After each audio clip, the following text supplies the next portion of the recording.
નમસ્કાર, વિરાટ સમાચારમાં આપનું સ્વાગત છે। સરતાનપર બંદર દરિયામાં કોઈ દ્વારા રેડવામાં આવ્યું છે ઝેરી કેમિકલ। ગુજરાતને સૌથી વધારે દરિયા કિનારો મળ્યો છે ત્યારે આ દરિયા કિનારે ભાવનગર શહેર આવેલું છે।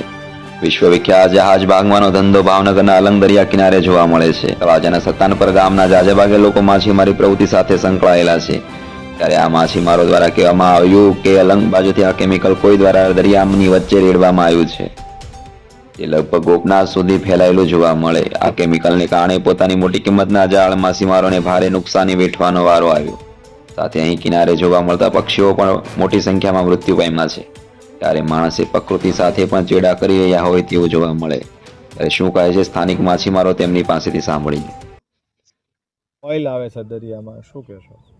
ઓઇલ આવે અમારે અહીંયા નુકસાની અમારે બધે થાય તો દાળ હારા કરવા લખ્યા એ બધા દાળ અમારા ખરાબ થઈ ગયા। ના દરિયામાં જાય તો એટલું ઓઇલ છે ના અહીંયા અમારે હંદે હાવ દાળ બગડી ગયા।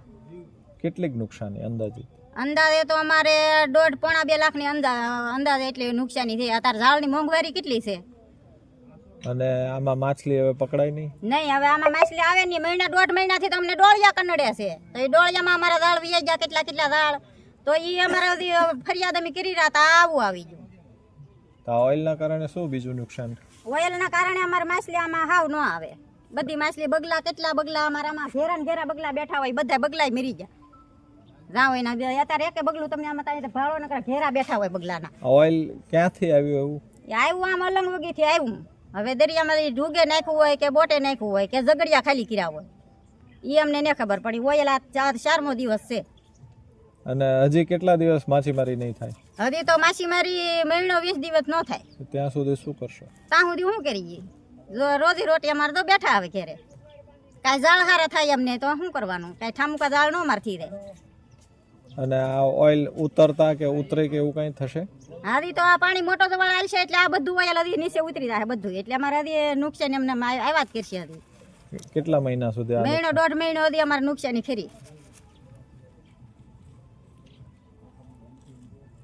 આ બધી મોટો દવાળ આવશે। આ તો બે ટૂંકમાં દવાળ હતો, મોટો દવાળ આવશે એટલે આ બધું ઓઇલ હજી નીચે ઉતરતું જાય એટલે અમારે બધી નુકસાની આવ્યા કરે।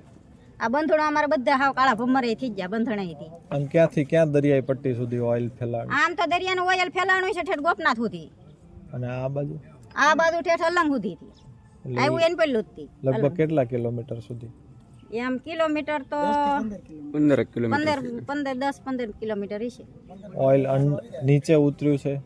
નીચે તો આમાં કાંઠે ઉતરું હોય આ બધું લાદી જોયું કાંઠે ઉતરું નિશાન એટલે એ બધું મોટો દવાળ આવે એટલે પાછું નીકળતું જાય દરિયામાં બધી કાંઠે ચડી જાય પાછું આવે એટલે મોટો દવાળ એટલે પાછું કાંઠેલું બધું પાછું માઇલ પર નીકળે। ગામની વસ્તી કેટલી? ગામની વસ્તી તો અમારે હશે ઘણી 25-30 ગામની વસ્તી છે। અને બધા માછીમારીમાં? બધા માછીમારી આમાં ખાલી પોણા ભાગના તે અમારે દરિયાનો ધંધો કરે, પા ભાગના ખેતીનો ધંધો કરે। પોણા ભાગનો અમારે બધા દરિયાનો જ ધંધો એટલે પોણું ગામ ખેતી માછીમારી? હા, પોણું ગામ અમારે માછીમારી જ કરે, કાંઠાનો દરિયાનો બધું।